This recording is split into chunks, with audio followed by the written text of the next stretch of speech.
이방인의 때는 두 번이마다, 이 제목으로 하나님의 말씀을 살펴보도록 하겠습니다.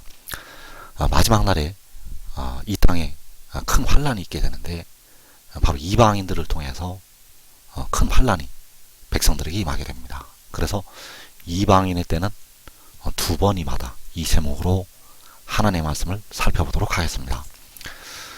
그래서 그 이방인의 때에 많은 하나님의 택하신 백성들이 순교를 하게 됩니다. 그래서 1차 이방인의 때는 요한계시록 6장 첫째 인을 떼실 때부터 넷째 인을 떼실 때까지, 이때에 이방인의 때가 이 땅에 임하게 되고, 이때는 주님께서 공중에 강림하시기 전이 되겠습니다. 그래서 이때 예수를 믿는 많은 백성들이 순교하는 자리로 들어가게 됩니다. 이때 예수 믿는 많은 백성들이 순교하게 된다는 것, 그리고 이 환란 후에 주님께서 공중에 임하시게 되고, 그리고 많은 환란 당했던 백성들이 구원을 받게 됩니다. 그래서 그 큰 무리는 하늘로 올라가게 되고, 이 땅에 전 3년 반이 시작이 됩니다. 그래서 그 전 3년 반이 끝나갈 무렵에 여섯째 나팔이 불리게 됩니다. 계시록 9장에서 여섯째 나팔이 불리게 되는데, 그 여섯째 나팔이 불릴 때, 그때가 바로 전 3년 만이 막바지, 전 3년 만이 끝나갈 무렵이 되겠고, 이때에 아주 빠른 속도로 이 땅의 3분의 1이 죽게 됩니다. 그래서 여섯째 나팔이 불리면서 이제 이방인의 때가 또 임하게 되는데, 이때 그 전 4년 만이 끝나는 날에 그 하늘의 일을 믿는 두 증인, 두 촛대가 순교를 하게 됩니다. 바로 전 4년 만이 끝나는 날에 하늘의 일을 믿는 두 증인이 죽는다는 것. 그래서 그 한 일의 절반 전에 이 두 증인이 순교하기 전에 먼저 이 땅의 3분의 1이 죽게 되고, 그리고 하늘의 일을 믿는 두 증인이 순교하게 됩니다. 그리고 이제 후 3년 만에 들어가게 되는데, 그 후 3년 만에 그 예수를 믿는 그 여자의 남은 자손이 순교하게 됩니다. 그래서 전 4년 반이 끝나면서 이제 후 3년 반이 시작이 되는데, 그 후 3년 반에는 두 증인도 순교하게 되고, 예수를 믿는 그 여자의 남은 자손도 순교를 하게 됩니다. 그리고 그 후 3년 반이 끝나는 날, 바로 그 일곱째 천사의 나팔이 불리게 됩니다.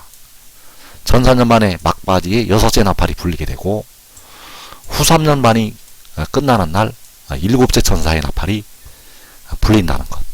그래서 1차 이방인의 때에 예수를 믿는 많은 백성들이 순교하게 되고, 2차로 임하는 이방인의 때 두 증인과 그 여자의 남은 자손이 순교를 하게 됩니다.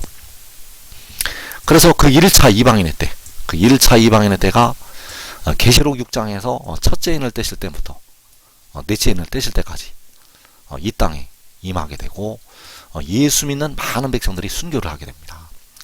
그래서 선지자들을 통해서 예언하신 그 하나님의 백성들에게 임하는 그 환란은 바로 이 1차 이방인의 때를 향해서 많은 말씀이 기록이 되어 있습니다. 90% 정도는 바로 이 1차 이방인의 때를 가리켜서 예언을 하였다는 것. 그래서 이 땅의 많은 백성들이 짐승의 때만을 생각을 하고 있는데, 선지자들을 통해서 예언하신 그 예언의 90%는 그 짐승의 때를 말씀을 하는 것이 아니라 바로 1차로 임하는 그 이방인의 때를 말씀을 하고 있다는 사실입니다. 그래서 시편 14편에서 백성들에게 환란을 말씀을 하고 있습니다.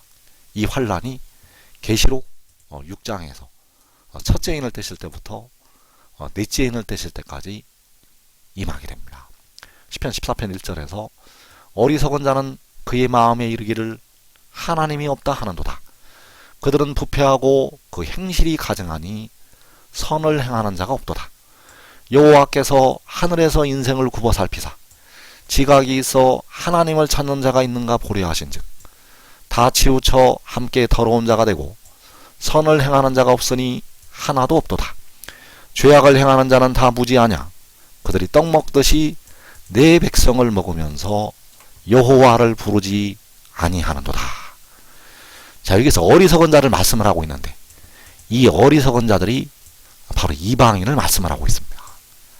그래서 이 이방인들이 다 치우쳐서 함께 더러운 자가 없고 선을 행하는 자가 없으니 하나도 없다고 말씀을 하시고 있습니다. 이 이방인들을 향해서 다 함께 더러운 자가 되고 선을 행하는 자가 하나도 없다는 것. 그래서 그들이 죄악을 행하게 되는데 무슨 죄악을 행하게 되는가 하면 그들이 떡 먹듯이 하나님의 백성들을 먹게 됩니다.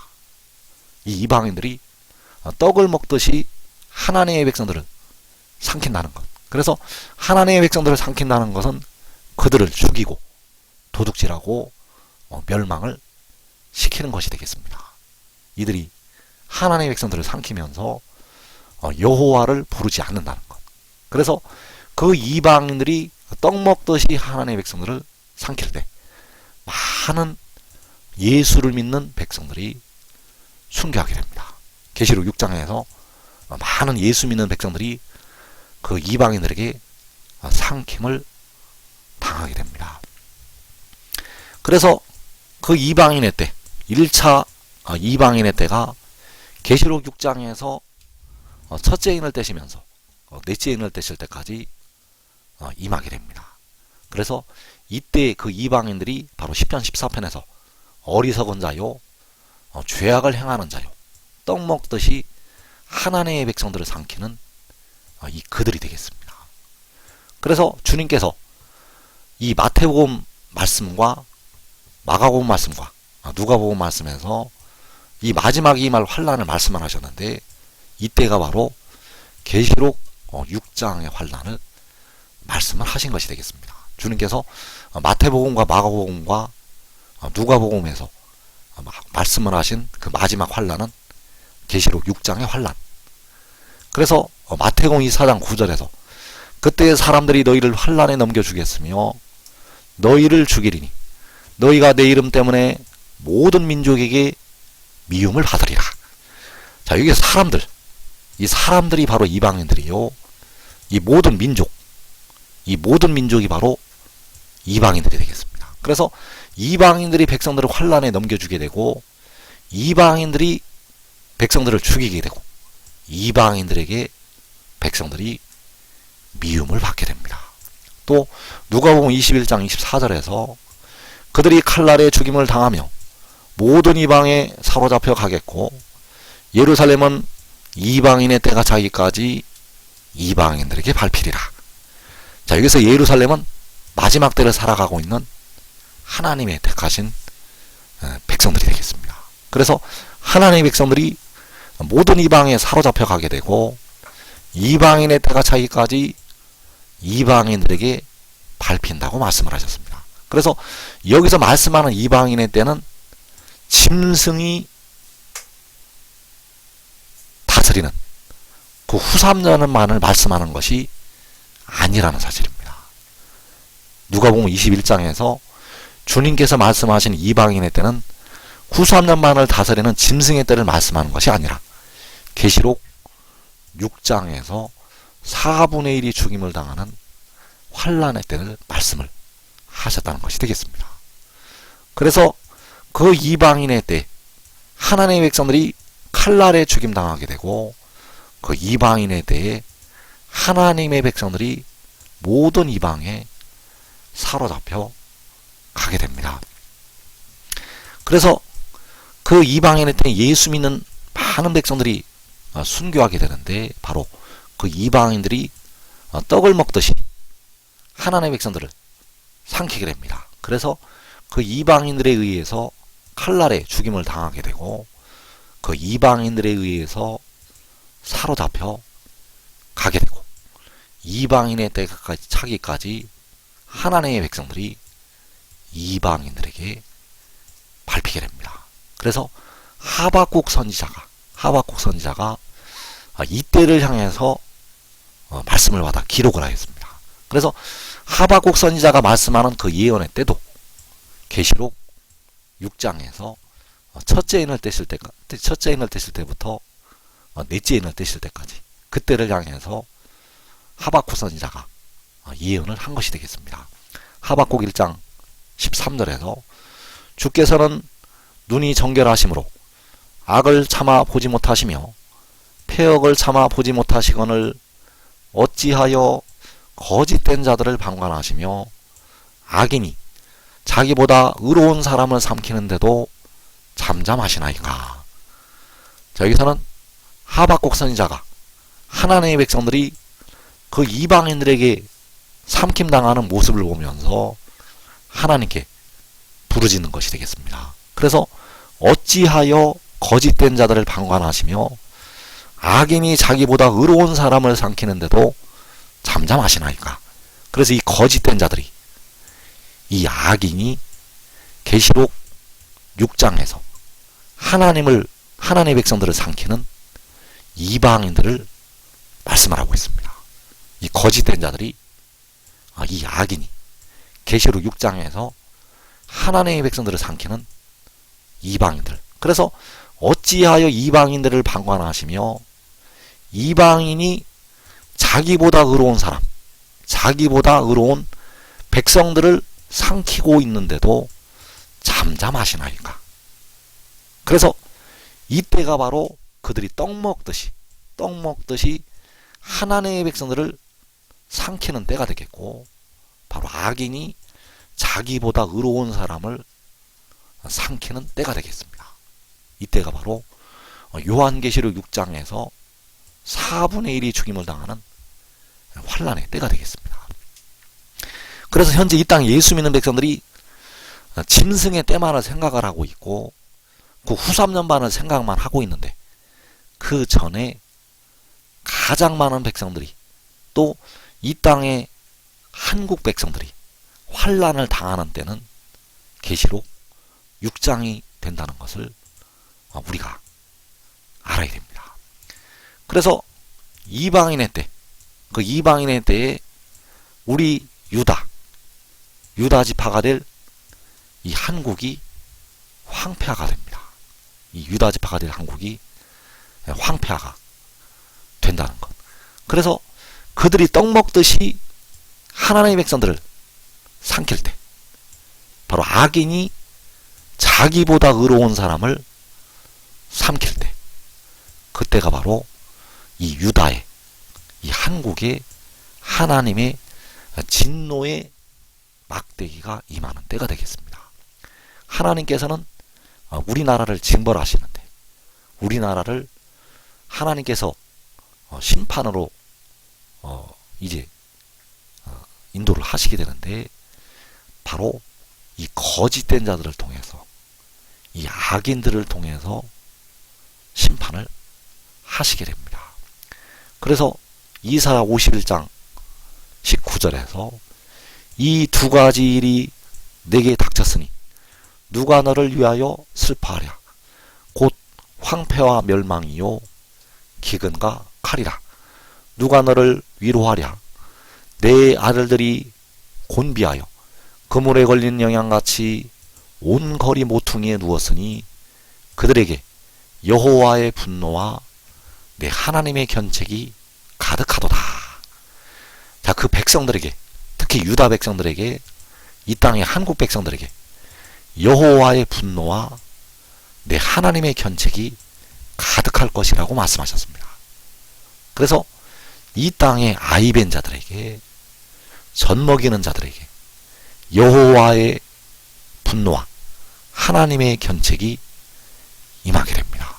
그래서 그 분노로 인해서 황폐와 멸망이 이 땅에 임하게 되고, 기근과 칼이 이 땅에 임하게 됩니다. 황폐와 멸망과 기근과 칼이 이 땅에 임하게 된다는 사실입니다. 그래서 이 일이 계시록 6장에서 임하게 됩니다. 계시록 6장에서 칼과 기근과 전염병과 사망의 재앙이 우리나라에 임하게 됩니다. 그래서 이때가 바로 이방인의 때가 되겠고, 그 이방인의 때에 거짓된 자들을 통해서, 그 악인들을 통해서 자기보다 의로운 백성들을 삼키게 하신다는 사실입니다. 그래서 요한계시록 6장에서는 이 땅의 4분의 1이 이방 나라의 손에 넘어가게 됩니다. 계시록 6장에서 이 땅의 4분의 1이 이방인에게 넘어가게 된다는 사실. 그래서 거기에 이 유다가 들어가게 됩니다.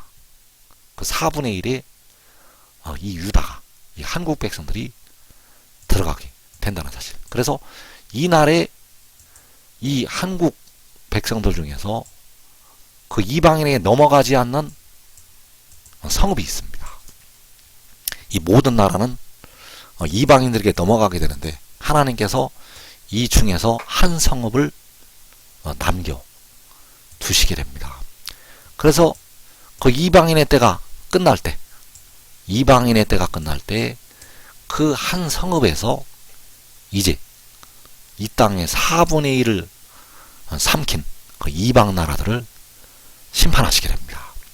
그래서 계시록 6장부터 계시록 7장까지 이 땅에 큰 환란이 임하게 되었고, 그 큰 환란 후에 주님께서 공중에 임하시게 되고, 계시록 7장에서 그 백성들을 이제 구원을 하시게 됩니다. 그래서 시편 53편 5절에서 그들이 떡 먹듯이 내 백성을 먹으면서 여호와를 부르지 아니하는도다. 자, 그들이 떡 먹듯이 하나님의 백성들을 삼킨다고 했습니다. 그래서 그 이방인들이 하나님의 백성들을 삼키다가 두려워할 것을 말씀하셨습니다. 그들은 두려워하였으니 하나님이 의인의 세대에 계심이로다. 자, 하나님께서 의인의 세대에 계셔서 그 이방인들을 떡 먹듯이 하나님의 백성들을 삼켰던 그 이방인들을 심판하시게 됩니다. 시편 53편 5절에서 그들이 두려움이 없는 곳에서 크게 두려워하였으니 너를 대항하여 진친 그들의 뼈를 하나님이 흩으심이라. 자, 너를 대항하여 진친 그들의 뼈가 바로 이방인들이 되겠고, 그 이방인들을 하나님이 흩으신다고 말씀하셨습니다. 여기에서 너를 대항하여 진친 그들의 뼈가 이 땅에 4분의 1을 죽인 이방인들이 되겠습니다. 이 땅에 4분의 1을 죽인 이방인들을 하나님께서 계시록 7장에서 흩으시게 됩니다. 그래서 그 이방인들을 심판하시고 환란을 당했던 백성들이 돌아오게 됩니다. 바로 해돋는 나라로 돌아오게 된다는 사실. 그래서 시편 14편 7절에서 여호와께서 그의 백성을 포로된 곳에서 돌이키실 때 야곱이 즐거워하고 이스라엘이 기뻐하리로다. 자, 여호와께서 그 이방인들에게 삼킴을 당했던 백성들을 포로된 곳에서 돌이키시게 됩니다. 모든 이방에 사로잡혀갔던 하나님의 백성들을 돌이키시게 된다는 것. 그래서 그때 야곱이 즐거워하고 이스라엘이 기뻐한다고 말씀하셨습니다. 바로 각 나라와 족속과 백성과 방언에서 나오는 아무라도 능히 셀 수 없는 큰 무리, 그 큰 무리가 즐거워하고 그 큰 무리가 기뻐하게 됩니다. 예레미야 30장 10절에서 내가 너를 먼 곳으로부터 구원하고 내 자손을 잡혀가 있는 땅에서 구원하리니 야곱이 돌아와서 태평과 안락을 누릴 것이며 두렵게 할 자가 없으리라. 그래서 이 먼 곳이, 이 잡혀가 있는 땅이 계시록 7장에서 바로 그 각 나라와 족속과 백성과 방언이 되겠습니다. 각 나라로부터 구원하시고 각 나라에서 구원을 하시게 됩니다. 그래서 이 각 나라로 요한계시록 6장에서 사로잡혀 가게 됩니다. 하나님의 백성들이 각 나라로 요한계시록 6장에서 사로잡혀 간다는 것. 그래서 사로잡혀 갔던 그들이 요한계시록 7장에서 돌아오게 되고 태평과 안락을 누리게 되고 두렵게 할 자가 없으리라는 이 말씀이 이루어지게 됩니다. 그래서 지금 지혜를 따르는 자들은 이 환란을 면하고 이방 나라로 사로잡혀 가지 않습니다. 한 사람이 지혜를 얻으면 이 환란을 자기와 자기 가족이 면할 수가 있습니다. 이 복된 자리에 꼭 들어가기를 축원합니다.